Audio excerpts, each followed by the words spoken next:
ફૂલછોડના કુંડા અને કાપડની થેલીનું વિતરણ કરી નાગરિકોને પર્યાવરણના જતનનો સંદેશો અપાયો હતો।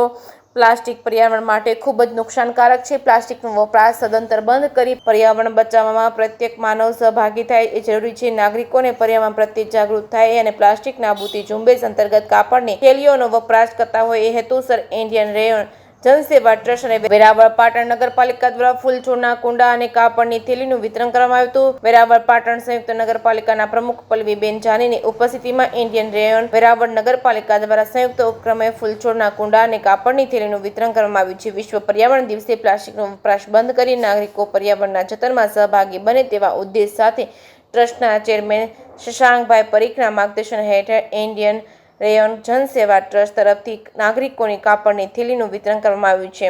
પ્લાસ્ટિકના ઉપયોગથી થતા નુકસાન વિશે લોકોમાં જાગૃતિ કેળવાય તે હેતુસર આ વિતરણ કાર્યક્રમમાં પ્લાસ્ટિકના ઉપયોગના ગેરફાયદા અંગે સમજ આપવામાં આવી હતી। જે કે સિંહ ગુજરાતી સાથે મહેશ વાજા, સોમનાથ। જય સોમનાથ।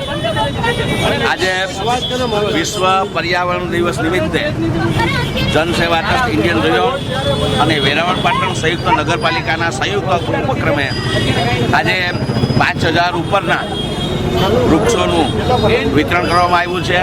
અલગ અલગ લોકોને, અલગ અલગ વિસ્તારના લોકો વેરાવળની અંદર પર્યાવરણ જાણવા માટે અને ખાસ તો ગ્લોબલ વોર્મિંગની જાળવણી માટે અને પર્યાવરણને જાળવવા માટે કરી અને આ એક સારા આયોજન કર્યું છે।